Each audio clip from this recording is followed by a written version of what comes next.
हमारे YouTube channel biology with Charu sir में एक बार फिर से स्वागत है। आज की वीडियो में हम जिस बिंदु पर चर्चा करने जा रहे हैं वो है रिप्रोडक्शन या जनन। तो आज हम अपने वीडियो में यह समझेंगे कि जीवधारियों में जनन करने की कितने प्रकार की विधियां होती हैं। यदि जनन शब्द की हम व्याख्या करें तो जनन शब्द को इंग्लिश में रिप्रोडक्शन कहते हैं। यदि हम इस शब्द को यहां पर लिखें रिप्रोडक्शन मीन्स, यदि हम इसको दो भागों में यदि इसको डिवाइड कर लेते हैं तो रिप्रोडक्शन पुनः उत्पन्न करना, तो जनन करने से हमारा तात्पर्य है पुनः उत्पन्न करना। प्रत्येक जीवधारी अपनी जाति को बचाए रखने के लिए, उसको बनाए रखने के लिए इस प्रकृति में जनन करता है और जनन करके अपने जैसे जीवों को उत्पन्न करता है। तो जीवधारियों द्वारा अपनी जाति को, अपनी पॉपुलेशन को, अपनी जनसंख्या को बनाए रखने के लिए जिन विधियों का प्रयोग किया जाता है उन्हें जनन की विधियां कहते हैं।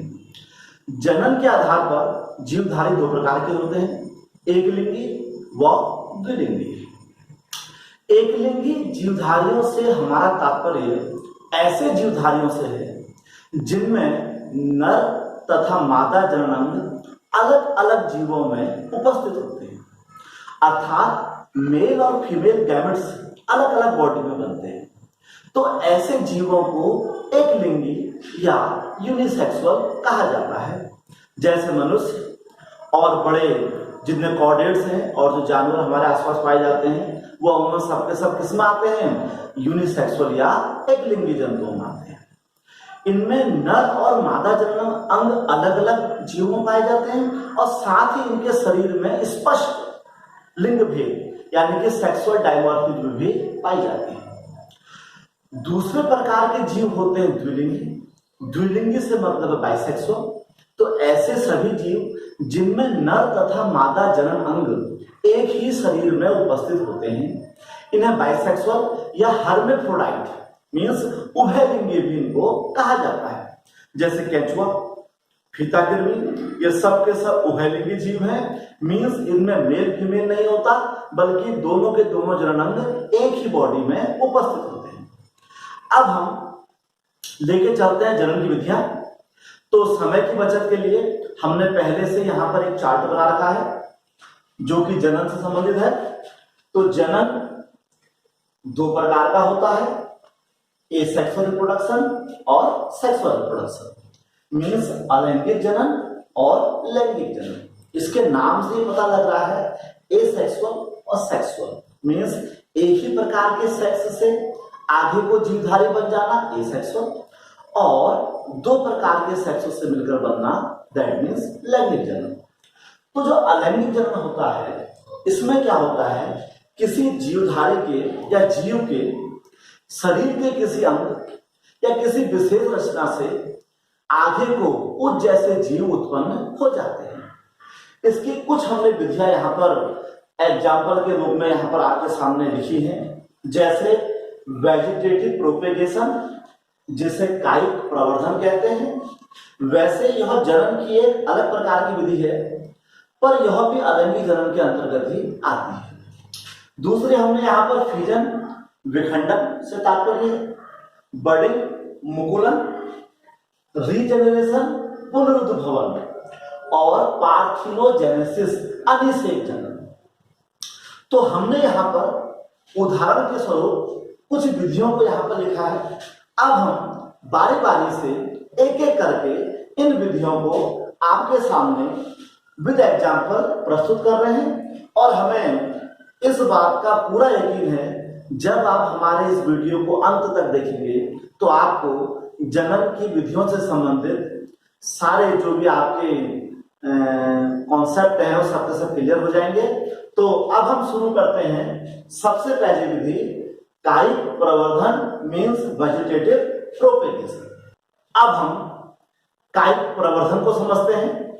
कायिक प्रवर्धन वेजिटेटिव प्रोपेगेशन कायिक मीन्स काया, शरीर के, जीवधारी के शरीर के किसी काया के किसी भाग से नए जीवधारी का बन जाना, दैट मीन्स वेजिटेटिव प्रोपेगेशन।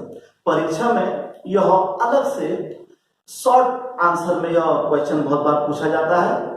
तो जैसे इसको हम ऐसे समझ सकते हैं, सपोज दैट यहां पर हम एक इस प्रकार से कोई एक पौधा बना देते हैं, या अब चूंकि हम इसको जीवधारी में लेके चलते हैं क्योंकि वेजिटेटिव प्रोपेगेशन जो होता है वह पौधों में भी पाया जाता है और जीवधारी में पाया जाता है। तो जैसे इसका ये वाला भाग तो हो गया रूट, ये वाला भाग हो गया स्टेम, और ये हो गया लीफ। तो शरीर के किसी भी भाग से, जीवधारी या पौधे के शरीर के किसी भी भाग से, तो यदि जड़ के किसी भाग से नया पौधा उत्पन्न हो जाता है तो दैट मीन्स उसे हम कहेंगे वेजिटेटिव प्रोपेगेशन बाय रूट। और यदि वह तले के किसी भाग से हो जाता है तो वेजिटेटिव प्रोपेगेशन बाय स्टेम, और यदि लीफ से हो जाता है तो वेजिटेटिव प्रोपेगेशन बाय लीफ। जैसे डहेलिया का पौधा होता है, डहेलिया के पौधे में क्या होता है, उसकी जड़ में यदि आप देखें तो ट्यूबस जैसी रचनाएं, गोल गोल बल्ब जैसी रचनाएं पाई जाती हैं। यदि हम उसकी जड़ के गोल गोल रचनाओं को अलग से बो दें तो हमको नया पौधा प्राप्त हो जाता है। और ऐसे स्टेम, स्टेम में जैसे आपको पता है भूमिगत तने आपको बहुत पता है, जैसे आलू, पोटैटो का ट्यूबर, और अदरक, जिंजर का राइजोम, या अनियन का बल्ब, ये सब के सब क्या है, भूमिगत तने हैं। इनको यदि अलग टुकड़ों में बांट दिया जाए और इनको बो दिया जाए तो नया पौधा उत्पन्न हो जाता है। उसी प्रकार पत्ती में यदि देखें तो ब्रायोफिलम, जिसे अजूबा कहते हैं, इसकी पत्ती को यदि हम विभिन्न भागों में बांट दें और जमीन में बो दें तो क्या होता है, उससे नया पौधा उत्पन्न हो जाता है। तो इस प्रकार वेजिटेटिव प्रोडक्शन से मतलब है शरीर के किसी भाग से नए पौधे या जीवधारी का उत्पन्न हो जाना। इसकी नेचुरल विधियां भी होती है जो हमने आपको बताई, और इसकी आर्टिफिशियल विधियां भी होती है। आर्टिफिशियल से मतलब होता है हम जिसको स्वतः अपने हाथ से, जैसे हम देखते हैं पौधों में कलम लगाई जाती है, गुलाब के यदि पौधे को आपको बोना है तो उसकी टहनी को काट के यदि हम कलम बना के बो दें तो नया पौधा बन जाता है। तो ये सब के सब हमारे वेजिटेटिव प्रोपेगेशन के उदाहरण हैं। अब हम यहां पर दूसरा उदाहरण लेके चलते हैं जिसे हमने कहा है फीजन। तो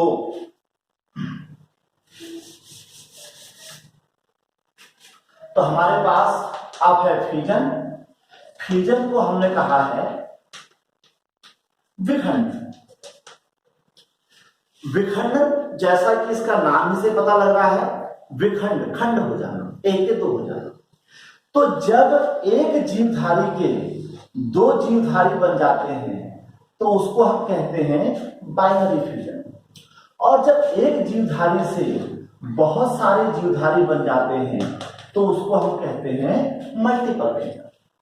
तो इसमें हम क्या समझ सकते हैं, जैसे बाइनरी फ्यूजन में हम अब अमीबा का उदाहरण ले लेते हैं। तो अमीबा प्रोसेस करके मीन्स धीरे धीरे ग्रोथ करके मैच्योर हो जाता है। जब ये मैच्योर हो जाता है तो इसका जो न्यूक्लियस है वह धीरे धीरे आकार में बढ़ने लगता है। न्यूक्लियस के साथ साथ जो बाहर का कोशिका द्रव्य है, सेल्स है, वह भी बढ़ने लगता है। और धीरे धीरे करके एक अमीबा से इस प्रकार दो अमीबा बनने शुरू ये हो जाते हैं इस प्रकार से। और कुछ समय पश्चात एक अमीबा से हमको दो अमीबुली प्राप्त हो जाते हैं। तो एक पेरेंट बॉडी से दो डॉटर बॉडी का बनना, दैट इज बाइनरी फ्यूजन। और वही हम देखें जब ड्रेस्टिक कंडीशन होती है, ड्रेस्टिक कंडीशन से हमारा मतलब है जब परिस्थितियां फेवरेबल नहीं होती हैं तो ऐसी स्थिति में क्या होता है, जो अमीबा का केंद्रक होता है वह अंदर ही अंदर डिवाइड होना शुरू हो जाता है। केंद्रक के साथ साथ बाहर का कोशिका द्रव डिवाइड नहीं होता है। तो होता क्या है, जो केंद्रक है वह क्रमशः डिवाइड होकर बहुत सारी संरचनाओं में, बहुत सारे भागों में यह डिवाइड हो जाता है। इस दौरान जो इसकी बाहर की भित्ति है वो बिल्कुल सेफ रहती है, उसमें मोटी सी झिल्ली बन जाती है या लसलसा पदार्थ इकट्ठा हो जाता है। जैसे ही परिस्थितियां अनुकूल आती हैं तो यह बाहर की भित्ति हट जाती है, प्रत्येक केंद्र के चारों ओर कोशिका द्रव्य इकट्ठा हो जाता है और एक अमीबा से बहुत सारे अमीबाओं का निर्माण हो जाता है। तो चूंकि एक शरीर से बहुत सारे शरीर बने हैं तो इसको यहाँ पर हम मल्टीपल फ्यूजन यानी कि बहुविखंडन कहते हैं।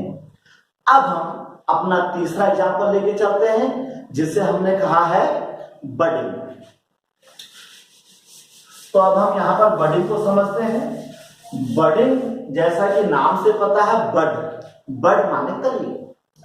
तो इसमें क्या होता है, किसी जीवधारी के शरीर में बल्ब जैसी रचना बन जाती है जो कि बाद में अलग होकर नई जीवधारिका को बना देती है।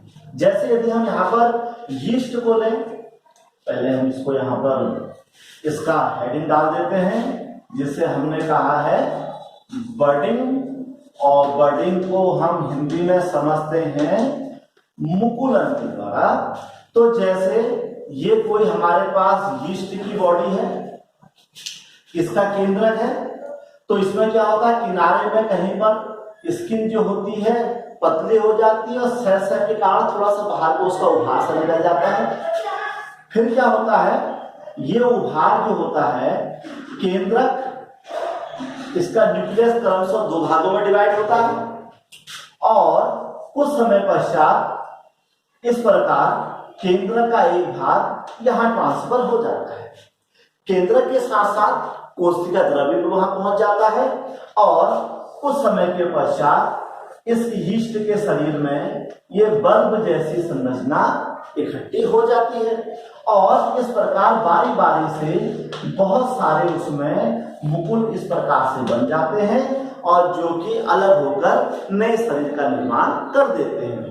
इसी प्रकार हाइड्रा में भी यह प्रोसेस पाई जाती है। मुकुलन यानी कि बडिंग मीन्स शरीर में बड से नई नई बॉडी का बनना, दैट इज बडिंग। अब हमारे पास इस समय है रीजनरेशन।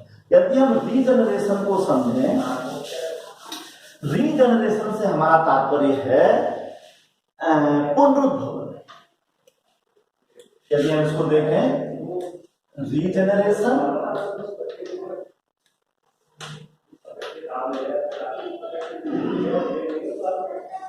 पुनरुद्भवन, तो रीजनरेशन यानी कि पुनरुद्भवन, नाम रीजेनरेशन, री माने पुनः जनरेट करना। यह प्रोसेस थोड़ा सा अलग है औरों से। इसमें किसी जीवधारी का जो पार्ट लॉस हुआ है, जो नष्ट हुआ है, वो फिर से जनरेट हो जाता है। जैसे यदि हम इसको ऐसे समझें, यदि हम यहां पर हाइड्रा का एग्जाम्पल ले लेते हैं, यह हाइड्रा का शरीर है। यदि हाइड्रा के शरीर को हम तीन भागों में इसको डिवाइड कर लेते हैं तो इस प्रकार यह इसके तीन भाग यहाँ पर प्राप्त हो गए। एक यह भाग है, यह भाग है और यह भाग है। तो इस प्रकार एक हाइड्रा के हमने क्या कर लिए, तीन भाग कर लिए। अब इन तीनों भागों में जो लॉस्ट पार्ट है वो रीजनरेट होगा। जैसे दिस इज अपर वन, तो इसके नीचे के दो पार्ट बन जाएंगे। दिस इज मिडिल वन, तो इसके अप एंड डाउन के दो पार्ट बन जाएंगे। And this is the last one, इसके अपर के दो पार्ट बन जाएंगे। इस प्रकार इन तीनों भागों से तीन ये हाइड्रा हमको यहाँ पर प्राप्त हो जाते हैं। इस प्रकार इस प्रोसेस को हम यहाँ पर कहते हैं रीजनरेशन, मीन्स रीजनरेट हो जाना। यह प्रश्न परीक्षा में कई बार पूछा जाता है। देन और अब हमारे पास इसका अंतिम जो उदाहरण है वो है पार्थिनोजेनेसिस। पार्थिनोजेनेसिस जिसको हमने कहा अनिषेक जनन, इसको हमने कहा अनिषेक जनन।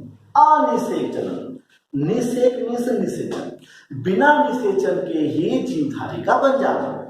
इस प्रोसेस में क्या होता है, यदि कोई अंडा फर्टिलाइज ना हो, निषेचित ना हो और उससे नया जीव बन जाना, दैट इज अनिषेक जनन। यह मधुमक्खी और ततैया में बहुत ज्यादा पाया जाता है। जो अंडे फर्टिलाइज नहीं होते हैं उनसे भी जीव बन जाता है। और यही प्रोसेस जब फलों में पाई जाती है तो उसे पार्थिनोजेनेसिस के स्थान पर पार्थिनोकार्पी कहा जाता है।